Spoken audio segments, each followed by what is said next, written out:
오늘 하나님께서 우리에게 주시는 말씀은 12월 19일 금요일 본문입니다. 유다서 1장 1절부터 16절 말씀, 저와 여러분이 한 절씩 교독해서 본문을 읽겠습니다. 예수 그리스도의 종이요 야고보의 동생인 유다가 부르심을 받은 사람들 곧 하나님 아버지께서 사랑하시고 예수 그리스도께서 지켜주시는 이들에게 이 편지를 씁니다. 자비와 평화와 사랑이 여러분에게 가득하기를 빕니다.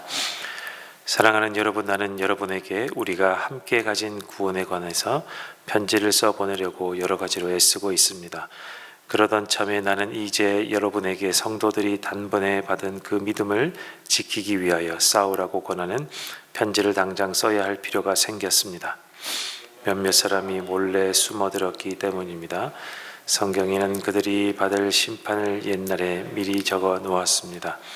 그들은 경건하지 못한 자들로서 우리 하나님의 은혜를 방종거리로 만들고 오직 한 분이신 지배자요 우리의 주님이신 예수 그리스도를 부인하는 자들입니다. 여러분이 이미 다 알겠지만 내가 다시 여러분의 기억을 일깨워드리려는 것은 이것입니다. 주님께서는 백성을 이집트에서 한 번에 구원해내시고서 그 다음에는 믿지 않는 자들을 멸하셨습니다. 또 그들은 자기들의 통치 영역에 머물지 않고 그 거처를 떠난 천사들을 그 큰 나라의 심판에 붙이시려고 영원한 사슬로 메어서 어둠에 가두어 두셨습니다. 그리고 소돔과 고모라와 그 주위의 성들도 그들과 마찬가지로 음란함에 빠져서 딴 육체를 쫓았기 때문에 영원한 불의 형벌을 받아 사람들에게 본보기가 되었습니다. 마찬가지로 이 사람들도 꿈꾸면서 육체를 더럽히며 권위를 업신여기며 영광스러운 존재들을 모독하고 있습니다. 천사장 미가엘은 모세의 시체를 놓고 악마와 다투면서 논쟁을 할 때에 차마 모욕적인 말로 단죄하지 못하고 주님께서 너를 꾸짖으시기를 바란다 이렇게 말하였습니다. 그런데 이 사람들은 무엇이든지 자기들이 깨닫지 못하는 것은 욕합니다. 그들은 이성이 없는 짐승처럼 본능으로 아는 것 바로 그 일로 멸망합니다. 그들에게 화가 있습니다. 그들은 가인의 길을 걸었으며 삭슬 발아서 발람의 그릇된 길에 빠져들었고 고라의 반역을 따르다가 망하였습니다. 이 사람들은 함께 먹을 때에 자기 배만 불리면서 겁없이 먹어대므로 여러분의 잔을 망치는 암초입니다. 그들은 바람에 밀려다니면서 비를 내리지 않는 구름이요 가을이 되어도 열매 하나 없이 죽고 또 죽어서 뿌리째 뽑힌 나무요 자기들의 수치를 거품처럼 뿜어 올리는 거친 바다 물결이요 길을 걷어도는 별들입니다. 짙은 어두움이 그들에게 영원히 마련되어 있습니다. 이런 사람들을 두고 아담의 7대손 에녹은 이렇게 예언하였습니다. 보아라, 주님께서 수만 명이나 되는 거룩한 전사들을 거느리고 오셨으니 이것은 모든 사람을 심판하시고 모든 불경건한 자들이 저지른 온갖 불경건한 행실과 또 불경건한 죄인들이 주님을 거슬러서 말한 모든 거친 말을 들추어내서 그들을 단죄하시려는 것이다. 이들은 불만에 쌓여서 불평을 늘어놓는 사람들이요 자기들의 욕심대로 사는 사람들입니다. 그들은 입으로 허풍을 떨다가도 이익을 챙기기 위해서는 남에게 아첨을 합니다. 아멘.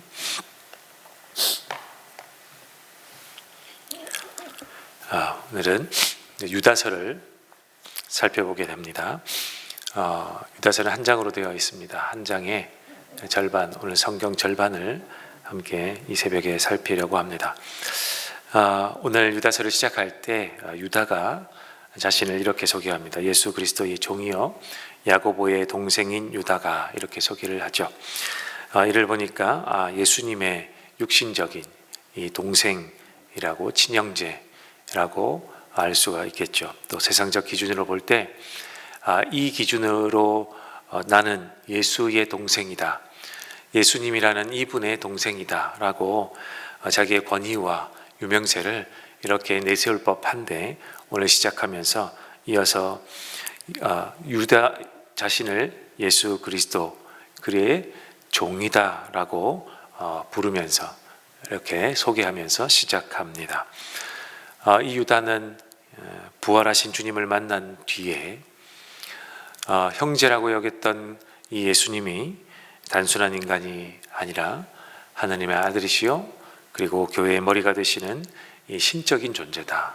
그리고 이 그리스도 메시아이심을 아마 절실히 깨달았던 것 같습니다.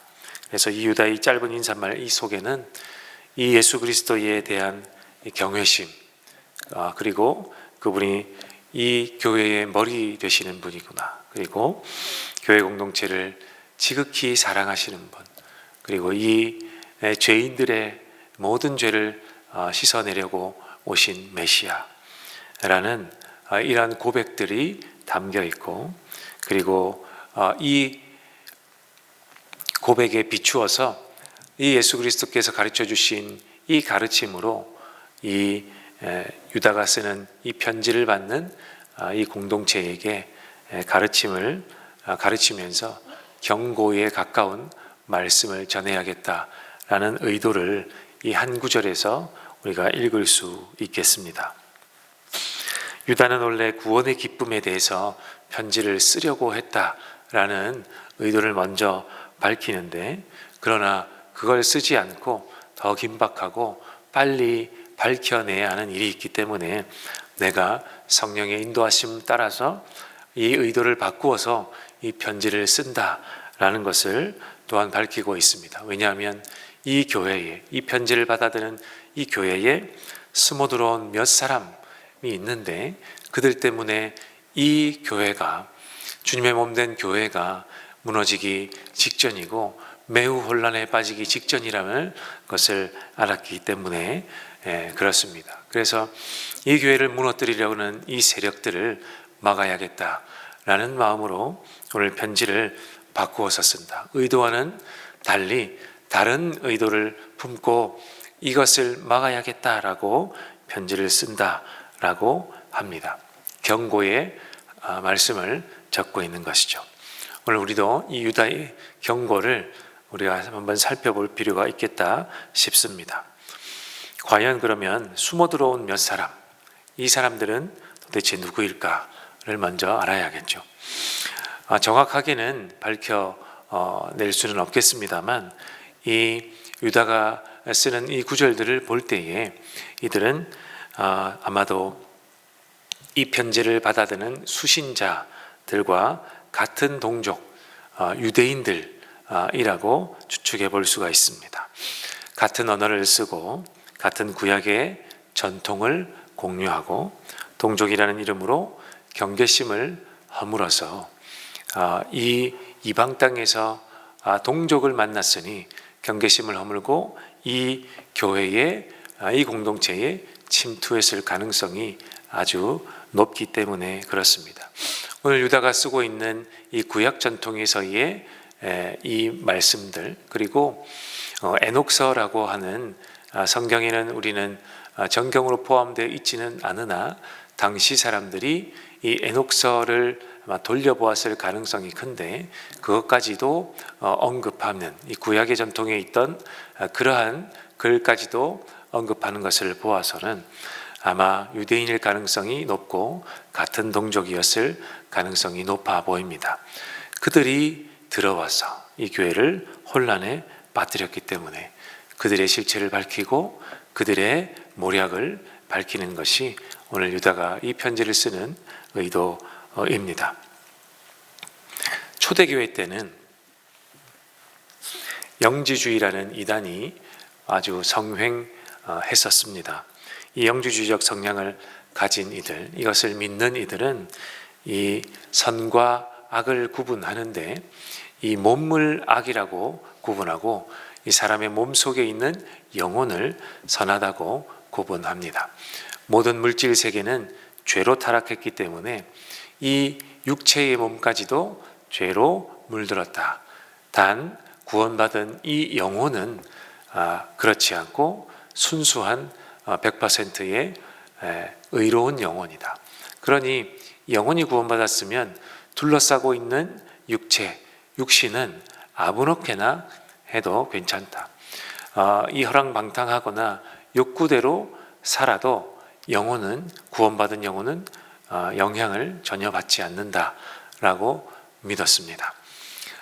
이 육신은 욕구로부터 자유로울 수 없기 때문에, 죄된 본성에서 자유로울 수 없기 때문에 어떻게라도 분명히 욕구대로 살려 하기 때문에 이 몸을 욕정과 욕구에 내어놓아도 괜찮다, 이렇게 가르쳤고 믿었습니다. 자, 그들이 바로 이 교회에 침투했다라는 것입니다. 그래서 하나님의 은혜를 도덕적 타락의 핑계를 삼고는 이 은혜로 영혼이 구원을 받았으니까 방종을 해도 상관없다라고 전한 것이죠. 그래서 은혜를 방종으로 바꾸었다라는 표현이 이에 해당하는 것으로 볼 수 있겠습니다. 또한 본문 11절과 16절에 보니까 삭슬 위하여 발람의 길을 갔다라는 표현이 있습니다.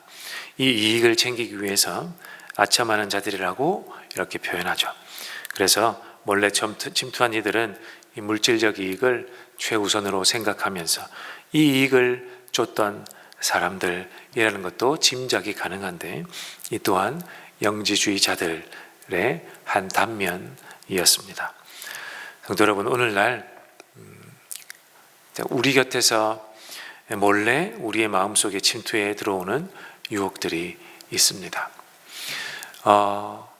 우리 안에 이단이 있는지 없는지 우리는 확실히 판단할 수는 없겠습니다만, 이단적 가르침들, 그리고 세상의 유혹과 같은 가르침들이 우리를 수시로 이렇게 자극하고 우리의 욕구를 또 자극하고 이 흔들어 놓을 때가 많이 있다는 사실을 우리는 잘 알죠.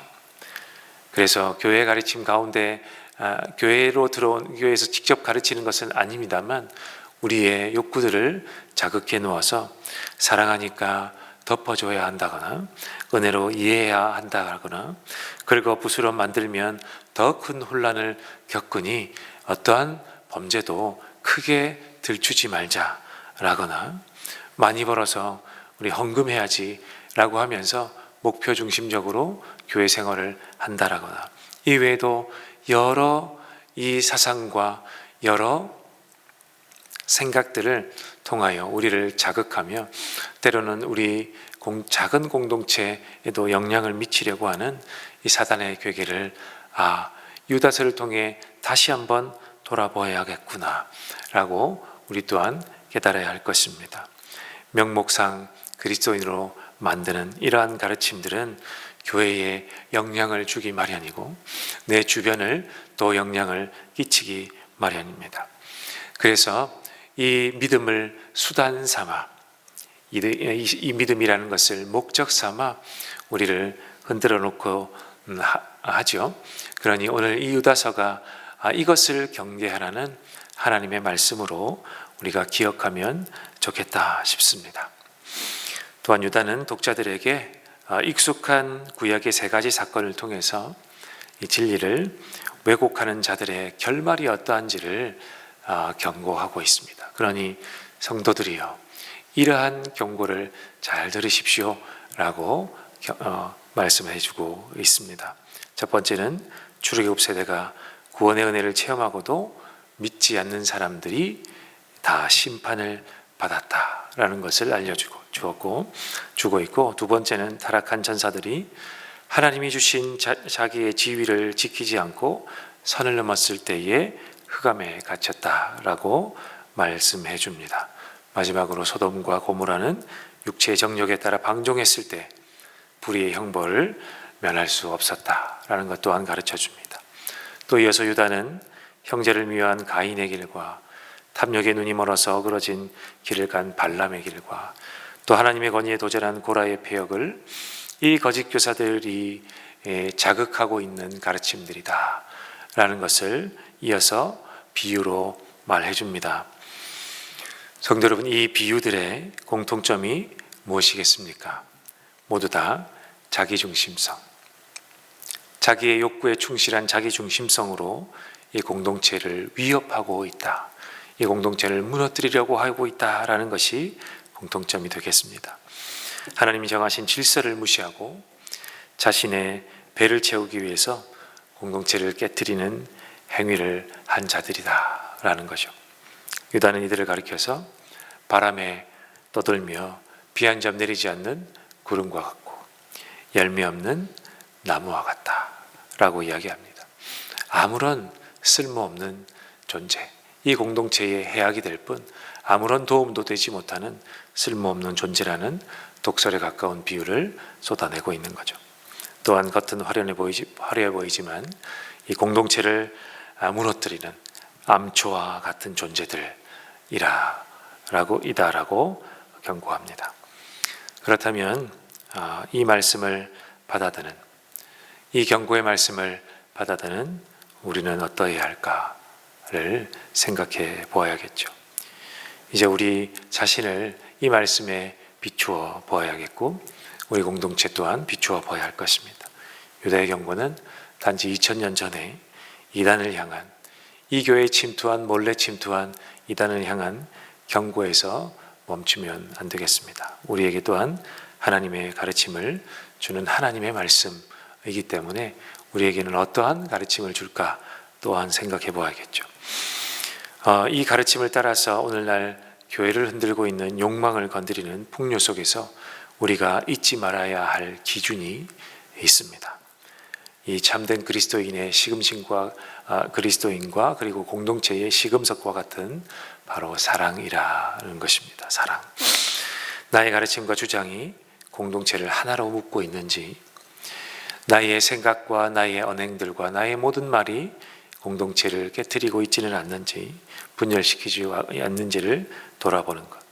나는 하나님의 은혜를 나의 편의를 위한 방종의 기회를 삼고 있지는 않는가.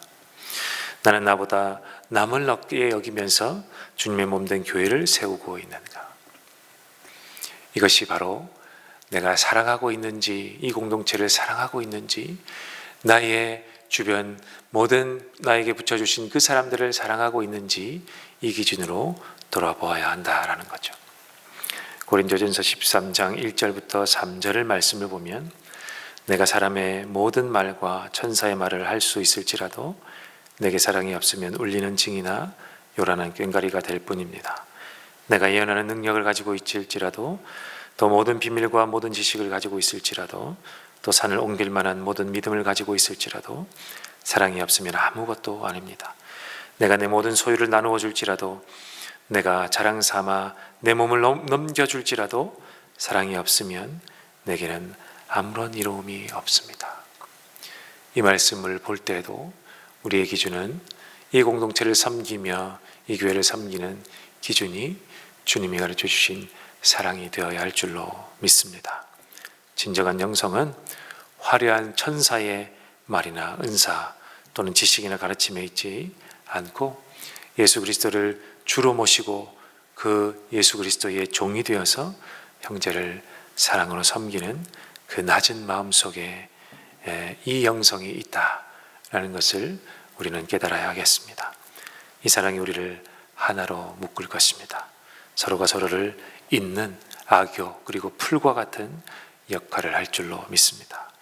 사랑하는 성도 여러분, 유다는 우리에게 그 믿음을 지키기 위해서 싸우라고 권면합니다. 바로 사랑하기 위해서 이 영적 싸움을 이어나가라 라고 권면하는 것이죠. 이 싸움은 총과 칼로 싸우는 싸움이 아니라 영적인 싸움임을 우리는 다시 한번 기억하고 내 안에 탐욕과 싸우고 공동체를 깨뜨리는 비방의 말과 싸우고 하나님의 은혜를 값싸게 만드는 방종과 싸워야 할 것입니다. 우리 스스로가 서로를 향한 원망보다는 감사로, 불만보다는 격려로, 그리고 나를 증명해 내려오고 교만함을 내뿜는 것보다 주님의 종이라고 가르치는, 소개하는 이 유다의 가르침을 따라서 겸손으로 서 있기를, 겸손으로 우리에게 맡겨주신 사람들, 그 공동체를 섬기는 저와 여러분이 되시기를 주님의 이름으로 간절히 축원드립니다. 우리 함께 오늘 말씀을 가지고 함께 기도하겠습니다. 첫 번째는 이 어둡다고 말하는 이 시대에도 사랑하는 내가 되게 하여 주시옵소서. 시대를 거슬러 결국 주님의 사랑을 본받고 전파하는 진리의 말씀을 따라 우리 교회 공동체를 세우는 우리가 될 수 있도록 하나님 우리를 도와주시옵소서. 우리 첫 번째로 기도해 주시고, 두 번째는 또 오늘과 또 이 주말 동안 모이는 모든 목장이 이 사랑 안에 하나가 되는 목장 되게 하시고 서로가 서로를 돌보는 귀한 목장이 되게 하옵소서. 우리 목장을 위해서 기도해 주십시오. 세 번째는 우리 성탄절에 나가는 예배를 통해서 이웃과 함께 예수 그리스도를 높이는 시간 되게 하시고, 또한 성구영신 예배 가운데 하나님이 오셔서 우리 한 해를 은혜로 마무리하게 하시고 새해를 더 큰 소망으로 맞이하게 하여 주시옵소서. 우리 기도해 주시기를 바랍니다. 그리고 여러분의 기도의 제목을 가지고 기도하시다가 함께 돌아가겠습니다. 함께 기도합니다.